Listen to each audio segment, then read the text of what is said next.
jauh sebelum Jakarta jadi megapolitan. Ketika wilayah ini masih dikenal sebagai bagian dari tanah Sunda. Ciliwung sudah menjadi jalur kehidupan.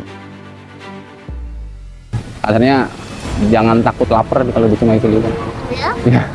Apa bisa sampai kalau misalkan paling ekstrimnya lah ikan sapu-sapunya aja saya ambil, dagingnya kita makan.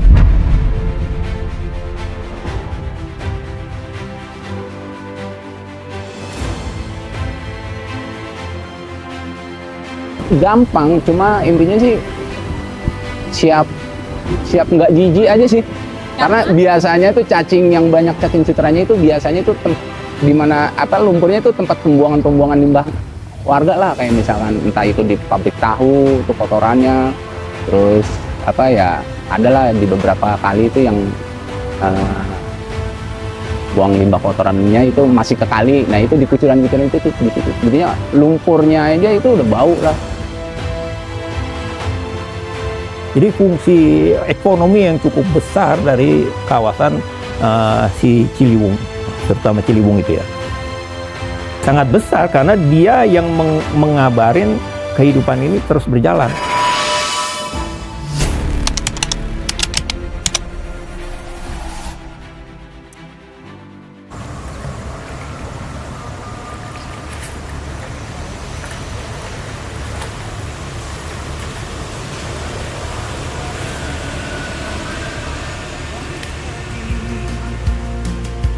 Kota berlari, kami tertinggal, bukan karena malas, hanya kurang modal.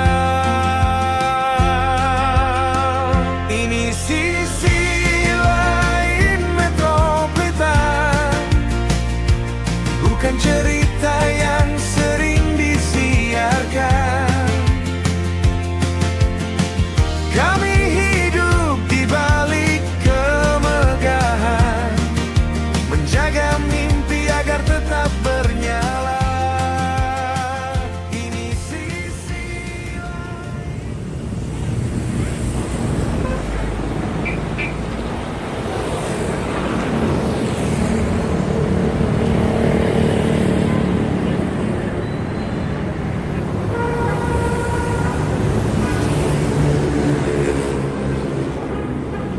Di kota yang katanya penuh peluang, masih ada yang menggali lumpur untuk bertahan hidup.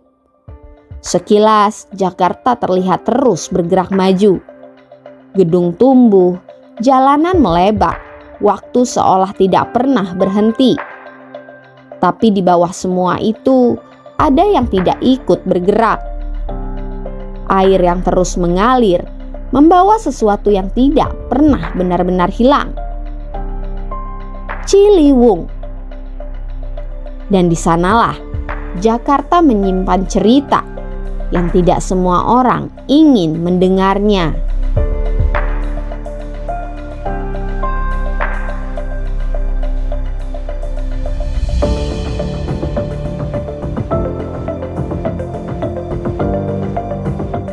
Jakarta sebentar lagi masuk usia 5 abad. Kota ini tidak pernah berhenti tumbuh. Di episode sebelumnya kita sudah melihat bagaimana Jakarta tumbuh dari pelabuhan kecil bernama Sunda Kelapa. Dan hari ini Jakarta sudah menjelma menjadi sebuah megapolitan yang menampung jutaan mimpi dan kehidupan. Tapi di balik wajah modernnya ada cerita lain yang jarang terungkap. Cerita tentang bagaimana Jakarta hidup dari sebuah sungai yang bernama Ciliwung. Sungai yang dulu memberi kehidupan bagi banyak orang, kini dipaksa kuat untuk menopang orang yang lemah. Inilah sisi lain metropolitan. Ini sisi lain metropolitan, Jakarta yang hidup di pinggiran.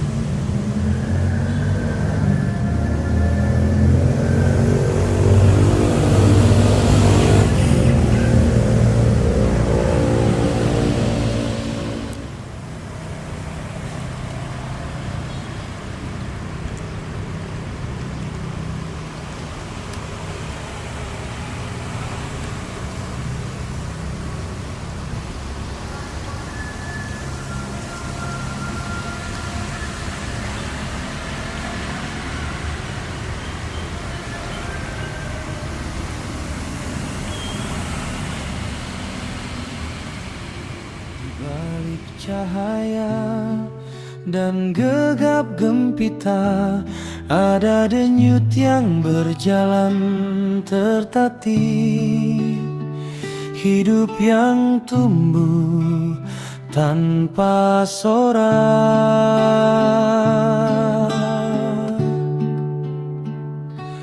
Kami memilih Jauh sebelum Jakarta jadi megapolitan, ketika wilayah ini masih dikenal sebagai bagian dari tanah Sunda, Ciliwung sudah menjadi jalur kehidupan. Ia mengalir dari pedalaman Pakuan, pusat kekuasaan masa lalu, menuju pesisir utara, ke pelabuhan yang kelak dikenal sebagai Sunda Kelapa. Di sepanjang alirannya, manusia membangun hidup. Airnya jernih, perahu-perahu kecil membawa hasil bumi dari hulu ke hilir. Pasar tumbuh di tepian, dan sungai menjadi penghubung antara dunia pedalaman dan dunia luar. Kala itu Ciliwung bukan sekedar sungai. Ia adalah jalur ekonomi, sosial, dan kehidupan. Di masa itu, manusia tidak berdiri di atas sungai, tapi mereka hidup bersamanya.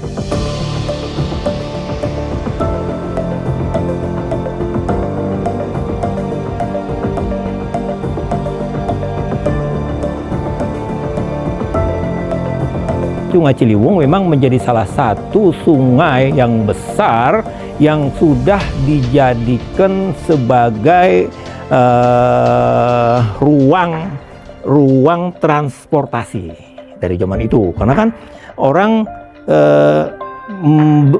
berlalu lalang itu memanfaatkan lingkungannya. Maka ketika dia tahu ada ini mengalir ke muara, maka dia manfaatkan itu. Dia nanti bikin getek, dia bikin perahu kecil, dia bikin perahu yang bisa digenjot, kemudian dia bikin perahu yang bisa menyusur kali itu menuju ke ke hulu gitu. Jadi dia fungsinya sebagai fungsi transportasi. Jadi fungsi ekonomi yang cukup besar dari kawasan si Ciliwung, terutama Ciliwung itu ya, sangat besar karena dia yang mengabarin kehidupan ini terus berjalan. Jalan kan gitu. Jadi ini dia jalan terus. Wah, dia seperti kehidupan. Dia berjalan terus. Yang di sini nggak mungkin balik lagi ke sini, terus sono. Terus dia mengalir dari sini ya kasih kabar. Sehingga itu memang si sungai itu ya dia yang paling ya kalau kita bisa tanya kepada dia yang memiliki itu cerita-cerita itu semua. Bagi Jakarta, Ciliwung bukan sekedar aliran air. Sejak berabad lalu, Ciliwung sudah memberi kehidupan. Sungai ini juga pernah jadi nadi kota di masa kolonial. Jalur perdagangan, sumber air, tulang punggung Batavia. Tapi hari ini ia masih memberi kehidupan, hanya saja dengan cara yang berbeda.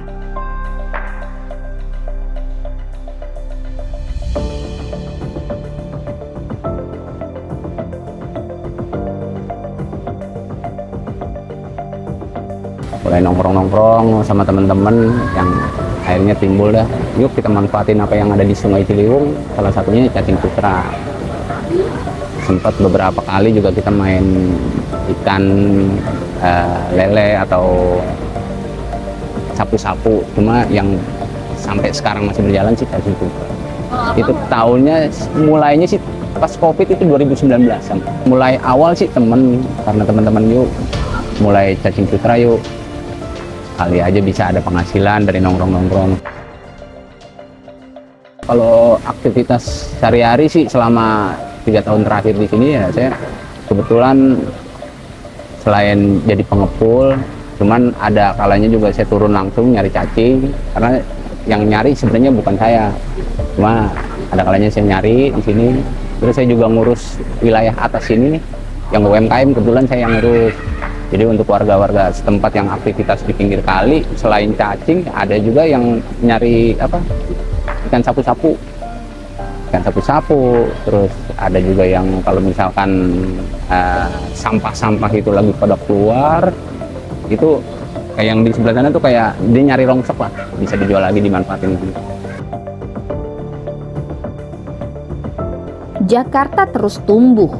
Ciliwung yang dulu lebar dan hidup perlahan menyempit oleh bangunan, oleh kebutuhan, dan oleh ambisi kota. Ia tidak lagi berada di depan kehidupan. Ia didorong ke belakang. Jadi tempat buangan, jadi saluran. Air yang dulu jernih kini keruh, berbau dan dipenuhi sisa-sisa kota. Tapi disinilah sebagian orang tetap turun, menyusuri dasar sungai, menggali lumpur dengan tangan yang kosong, mencari sesuatu yang bagi banyak orang tak berarti. Tapi di sini itu bisa ditukar dengan makanan hari ini. Berarti sehari tuh bisa dapat sekitar 100.000. Iya, Itu untuk sehari-hari. iya. Kalau abang ini kerjaan utamanya memang nyari cacing atau ada kerjaan lain? Nggak ada lagi. Nggak ada Nyari lain. cacing. Berarti ini sumber penghasilan utama ya? Iya, Punya anak bang? punya Anaknya berapa? 4. Anaknya 4. Berarti itu semua dari hasil nyari cacing Iya, sehari-hari. Kalau abang dari kapan bang nyari cacing? kalau nyari cacing, ya pokoknya dari pertama nikah lah, 2010-an ya lah, pokoknya harga 4.500 nyampe sekarang 20. Berarti udah sekitar 16 tahun. Iya, Nyari ya cacing. sekitar gitu. Yang pertama ya gampang-gampang susah. Nah, paling dapat sekayung, 2 gayung. Cuman itu nggak nyari di sini pakai perahu. Di Cisadane. Iya, pakai perahu. Terus lama-lama udah bisa, Cisadane lumpur nggak ada, baru terjun nyari ke kota. Jadi abang nelusurin kali Iya, setiap titik. Kalau airnya lagi tinggi, kalau lagi tinggi ya nunggu agak surut baru terjun. hari ini Ciliwung tidak lagi bersih. Ia membawa jejak dari pertumbuhan Jakarta selama 5 abad. Sampah, limbah, juga sisa-sisa dari kehidupan yang modern. Tapi di tengah semua itu masih ada mereka yang berani turun ke dalamnya. Bukan untuk mengenang masa lalu, tapi untuk bertahan hidup. Mereka menyusuri air yang keruh, menggali dasar sungai, menemukan sesuatu yang tak terlihat oleh kebanyakan orang. Cacing dikumpulkan, lalu dijual. Uangnya untuk makan sehari-hari. Disinilah sejarah seolah berbalik arah. Jika dulu Ciliwung memberi kehidupan karena ia bersih, hari ini Ciliwung masih memberi kehidupan, tapi hanya bagi mereka yang lemah dengan keadaan yang seadanya dan juga tak lagi sehat. Kalau saya pribadi mah jadi benar-benar jadi fokus utama lah nyari cacing itu, penghasilan utama dari sini. Kalau saya untuk saat ini dari sungai nih kita turun atau kita bisa lihat tuh ada pinggiran itu merah-merah. Itu kita turun ke bawah, kita saring pakai saringan sekitar 1 meter. Kita saringin, kita ayak, masukin di karung. Setelah masuk karung, baru kita tempatin di wadah. Di wadah yang kita bekap itu kurang lebih 1 sampai 2 jam. Itu dari lumpurnya tuh dia terpisah sendiri, dengan sendirinya dia naik ke permukaan. Baru kita ambil. Itu udah benar-benar bersih cacing. Udah bersih cacing, baru kita taruh di kolam untuk siap dijual. Gampang, cuma intinya sih siap nggak jijik aja sih. Karena biasanya tuh cacing yang banyak cacing sutranya itu biasanya itu di mana lumpurnya itu tempat pembuangan limbah warga lah, kayak misalkan entah itu di pabrik tahu itu kotorannya, terus adalah di beberapa kali itu yang buang limbah kotorannya itu masih ke kali. Nah itu di kucuran-kucuran itu tuh di situ. Jadinya lumpurnya aja itu udah bau lah. Bagi sebagian orang ini adalah ironi. Namun bagi mereka yang hidup di dalamnya ini adalah kemampuan. Kemampuan membaca peluang di tempat yang ditinggalkan. Mengubah sisa-sisa menjadi sesuatu yang bernilai. Di kota yang menuntut kecepatan dan kompetisi, tidak semua orang bisa ikut berlari. Dan ketika jalur utama tertutup, mereka menemukan jalur lain. Kembali ke sungai yang dulu menjadi pusat kehidupan, meski dalam kondisi yang sangat berbeda. Ini bukan pilihan ideal, ini adalah pilihan yang tersedia.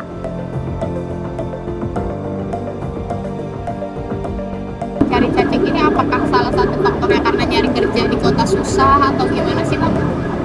Nah, Atau karena menurut Abang kerjaan kayak gini justru malah menghasilkan? Menjanjikan gitu? dibilang menjanjikan ya menurut saya kurang. Soalnya apa, di keluarga lah ibaratnya, kalau keluarga ya ada sering kurang ibaratnya. Ya seringnya kurang, soalnya kita buat ongkos misalnya 60, ntar yang di rumah 40 masih kurang, ibaratnya buat uang dapur apa. Tapi kenapa nggak nyari kerjaan yang lain? Susah. Jakarta hari ini bergerak dalam dua arah. Di satu sisi ia terus naik, modern, cepat, dan terhubung dengan dunia. Tapi di sisi lain, ada kehidupan yang tetap bertahan di bawahnya. Ciliwung menjadi garis yang memperjelas jarak itu. Dulu ia menghubungkan hulu dan hilir. Sekarang, ia seperti membelah dua realitas. Antara mereka yang bisa meninggalkan sungai dan mereka yang masih menggantungkan hidup padanya. Tidak ada anak kecil yang bercita-cita menjadi pencari cacing di sungai yang kotor. Tapi hidup tidak selalu memberi banyak pilihan. Dan ketika pilihan itu habis, yang tersisa hanyalah bertahan. Kalau saya melihat Ciliwung udah kayak apa ya, sebenarnya saya makan udah beberapa tahun inilah makan dari Ciliwung itu udah saya anggapnya tuh kalau diibaratkan manusia dia udah kayak saudara, ada temen. Tumbuh Ya, bareng gitu iya, ya, Bang? tumbuh bareng. Jadinya apa ya, saat dia lagi ngasih rezeki buat warganya tuh kita benar-benar seneng banget. Kayak seminggu lalu tuh ada ikan yang nggak tahu fenomena apa, itu ikan semua yang ada di kali Ciliwung itu pada naik mabuk. Di sini? Iya, itu ikan mujair, ikan baung, ikan apa tuh besar-besar itu. Jadi kayak pesta rakyat lah. Kita serokin aja, iya berumbut warga semuanya. Ya buat saya pribadi, buat makan orang rumah ada, lebihannya saya jual. Terus dari ikan sapu-sapu juga kan ada telurnya itu. Telur sapu-sapunya kita ambilin juga buat umpan pancing galata malele. Jadinya apa yang kita bisa jadi duit di Sungai Ciliwung ya kita ambil. Jadi makanya kalau diibaratkan manusia, sungai udah kayak temen aja, ngasih rezeki gitu. Akhirnya jangan takut lapar kalau di Sungai Ciliwung. Ya? Ya. Apa bisa sampai kalau misalkan paling ekstrimnya lah ikan sapu-sapunya aja saya ambil, dagingnya kita makan. Selama 5 abad, Jakarta terus berubah. Namun Ciliwung tetap mengalir, membawa lebih dari sekedar air. Ia membawa ingatan tentang bagaimana kota ini dulu terbentuk, tentang hubungan yang pernah ada antara manusia dan alam, dan tentang bagaimana hubungan itu perlahan berubah. Dulu sungai adalah pusat kehidupan, tapi kini ia menjadi tempat untuk bertahan hidup. Perbedaannya tipis, tapi maknanya sangat jauh.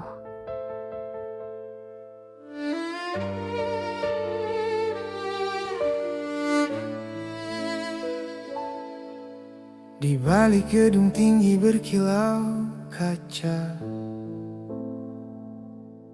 ada malam yang tak pernah benar-benar pulang. Lampu kota menyala tanpa rasa,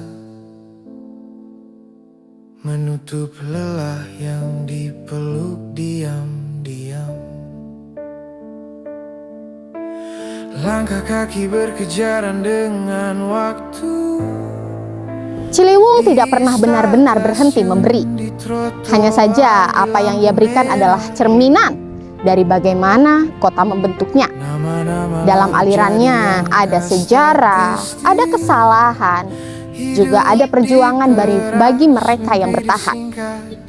Tapi mungkin Jakarta terus bergerak maju. Hanya saja selama Ciliwung masih mengalir, akan ada pertanyaan yang tersisa tentang apa yang ditinggalkan dan tentang bagaimana kota terus melangkah. Inilah sisi lain metropolitan. Saya pamit undur diri, terima kasih. Menangkap yang nyaris luput,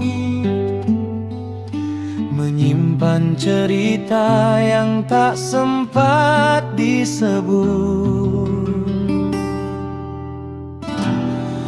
Oh, sebab Jakarta bukan hanya etalase, melainkan napas panjang orang-orang yang bertahan di pinggir waktu dan ruang.